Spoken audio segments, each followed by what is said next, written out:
Ainsi que le semeur sortit pour semer, comme il semait, certains grains sont tombés au bord du chemin. Les oiseaux sont venus et tous les grains ont été mangés.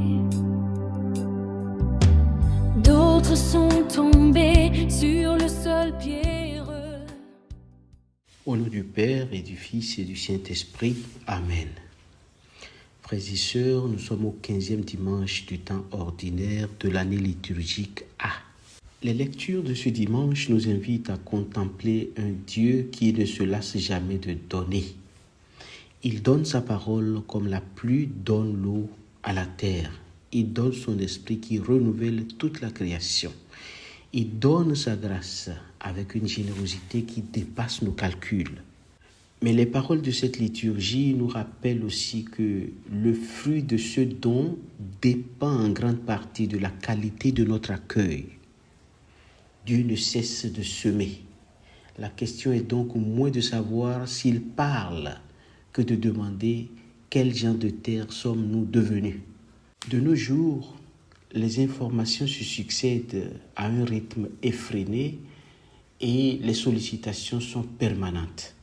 Dans ce contexte, il devient difficile de garder un cœur disponible pour écouter Dieu. Pourtant, l'Évangile d'aujourd'hui nous enseigne que c'est précisément de cette écoute que dépend la fécondité de notre vie chrétienne. Dans la première lecture, frères et sœurs, le prophète Isaïe utilise une image d'une grande beauté. Il dit « Comme la pluie et la neige descendent des cieux et n'y retournent pas sans avoir abreuvé la terre, si ma parole ne reviendra pas vers moi sans avoir accompli ce que je désire. » La pluie qui tombe transforme silencieusement les paysages. Elle pénètre la terre, nourrit les racines, fait germer les semences et prépare les récoltes futures. Ainsi agit la parole de Dieu. Nous avons parfois l'impression qu'elle ne produit aucun fruit. Nous lisons l'Évangile, nous participons à la messe, nous prions et pourtant, nous avons le sentiment que rien ne change. Le prophète Isaïe nous invite à regarder autrement. La grâce de Dieu travaille souvent dans la discrétion. Comme la pluie qui s'infiltre lentement dans le sol, la parole agit en profondeur parfois longtemps avant que les fruits deviennent visibles.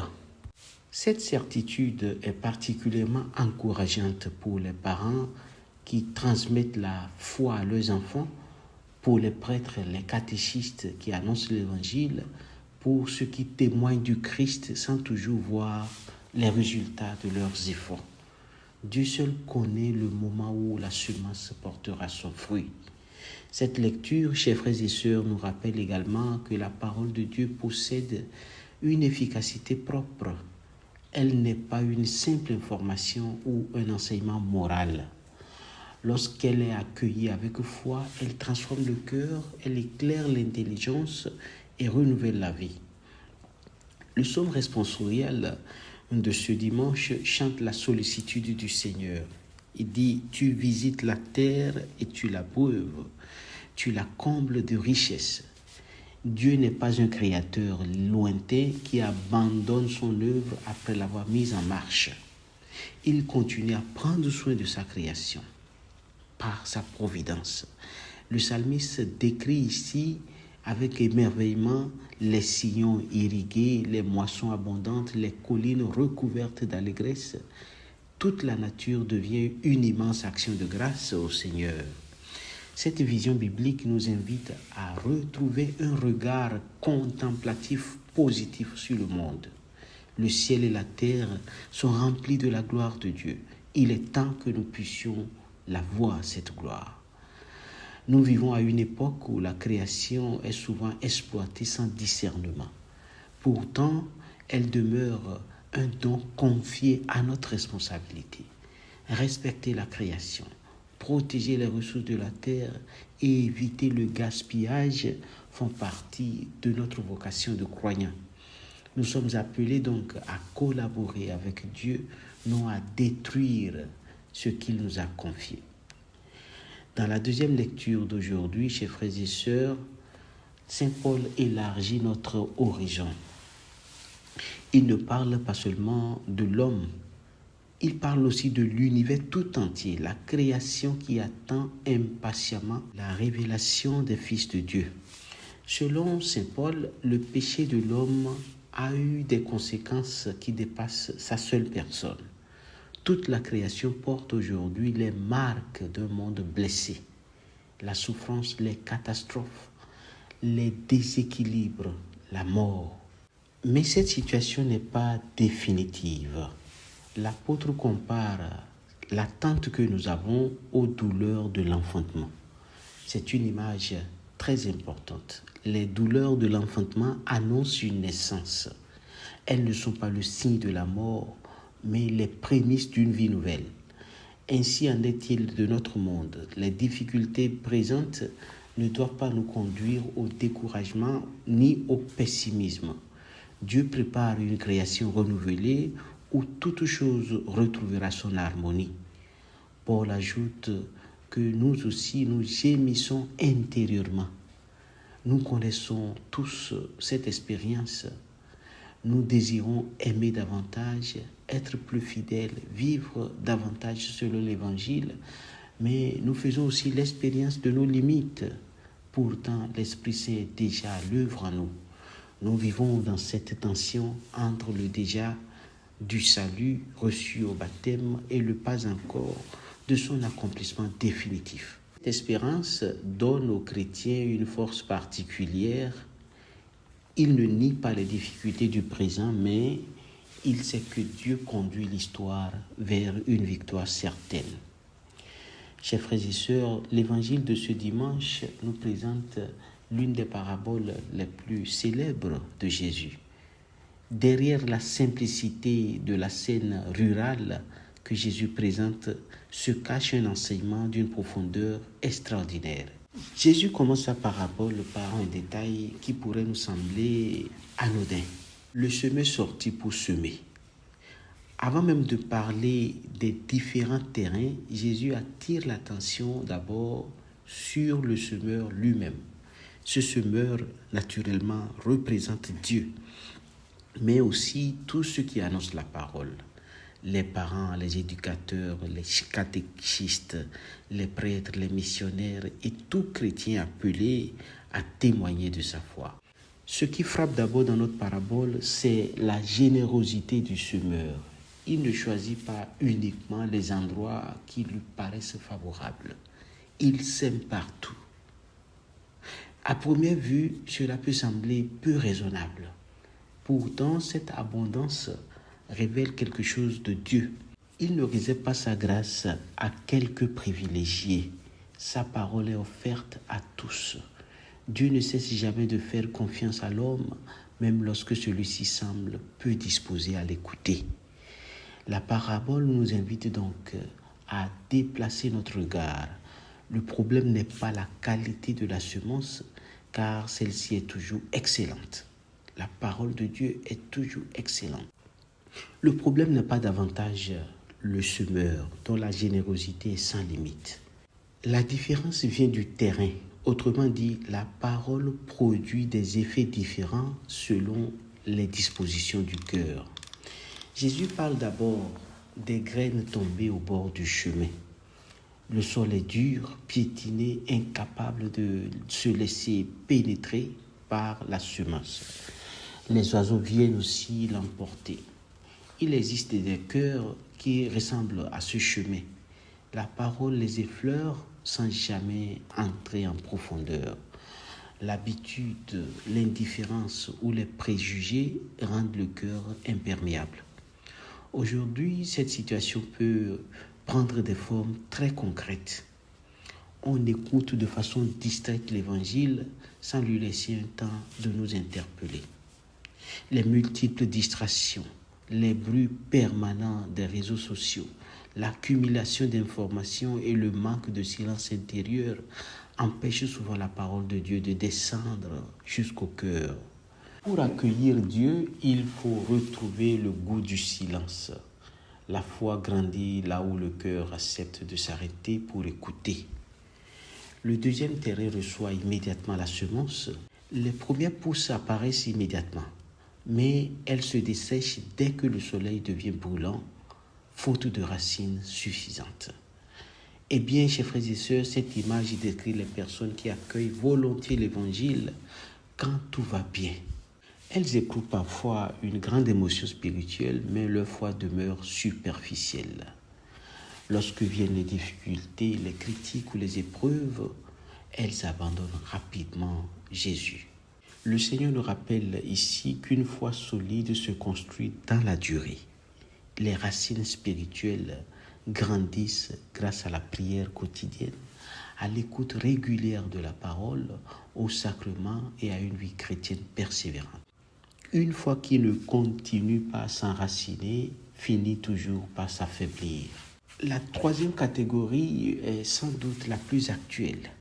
La semence jetée à terre pousse, mais les épines grandissent en même temps et l'étouffent. Jésus expliquera un peu plus loin que ces épines sont les soucis du monde et les séductions de la richesse. Il ne dit pas que les richesses sont mauvaises en elles-mêmes. Ce qui est dangereux, c'est lorsqu'elles occupent toute la place dans le cœur. Nous pouvons être absorbés par le travail, les préoccupations financières, la recherche du confort, l'ambition et les inquiétudes quotidiennes au point que Dieu devient secondaire. Le cœur humain ne peut servir deux maîtres, Jésus l'a dit. Une foi étouffée n'est pas toujours une foi rejetée. Elle est souvent une foi progressivement envahie par d'autres priorités. Cette parabole nous invite donc à un examen de conscience. Quelles sont aujourd'hui les épines qui empêchent la parole de porter de fruits dans ma vie?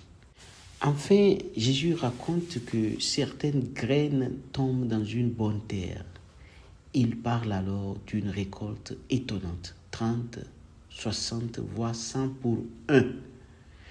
Dans le contexte agricole de l'époque, une telle fécondité était exceptionnelle. Dieu promet bien davantage que ce que l'homme pourrait produire par ses propres forces. La bonne terre n'est pas un cœur parfait. La bonne terre, c'est un cœur humble, disponible, qui accepte de se laisser travailler par Dieu. Accueillir donc la parole demande parfois de renoncer à certaines habitudes, de pardonner, de changer de regard ou de corriger certains comportements. Mais lorsque le cœur s'ouvre réellement, Dieu accomplit des merveilles. Voilà pourquoi la sainteté est le fruit d'une parole accueillie chaque jour avec patience et fidélité. Jésus conclut donc la parabole avec cette invitation. Celui qui a des oreilles, qu'il entende. Eh bien, il ne parle pas de l'ouïe physique, mais il parle de l'écoute intérieure. Écouter dans la Bible signifie accueillir, méditer, ruminer, laisser la parole de Dieu transformer notre existence. Nous pouvons entendre beaucoup de choses sans jamais véritablement écouter. L'Évangile nous appelle à devenir des disciples qui ne se contentent pas d'entendre la parole, mais qui la mettent en pratique. Comme le dira plus tard Saint Jacques, mettez la parole en pratique et ne vous contentez pas de l'écouter. Frères et sœurs dans le Christ, les lectures de ce dimanche nous rappellent que Dieu continue inlassablement à semer sa parole dans le monde. Le prophète Isaïe assure que cette parole ne revient jamais à Dieu sans avoir porté de fruits. Le psaume chante un Dieu qui visite et féconde la terre. Saint Paul l'apôtre élargit notre regard vers la création tout entière qui attend sa restauration. Enfin, Jésus nous invite à préparer notre cœur afin qu'il devienne une bonne terre. Demandons-nous aujourd'hui, non pas si Dieu nous parle, mais comment nous l'écoutons. Arrachons les pierres de nos résistances, les épines de nos attachements désordonnés et laissons l'Esprit labourer notre cœur. Alors la semence de l'Évangile pourra porter de fruits parfois bien au-delà de ce que nous pouvons imaginer. Prions. Seigneur Jésus, tu es le divin semeur qui ne te lasse jamais de répandre la semence de ta parole. Fais de notre cœur une terre bonne et généreuse. Enlève de nous la dureté qui empêche ton évangile d'entrer, les pierres qui rendent notre foi superficielle et les épines qui étouffent notre vie spirituelle. Donne-nous la patience de laisser ta grâce grandir en nous jour après jour, afin que notre vie porte des fruits de foi, d'espérance et de charité pour la gloire du Père et le salut de nos frères. Toi qui vis et règnes pour les siècles des siècles. Amen. Chers frères et sœurs, que la bénédiction du Dieu Tout-Puissant, le Père, le Fils et le Saint-Esprit descendent sur vous et demeure toujours avec vous. Amen.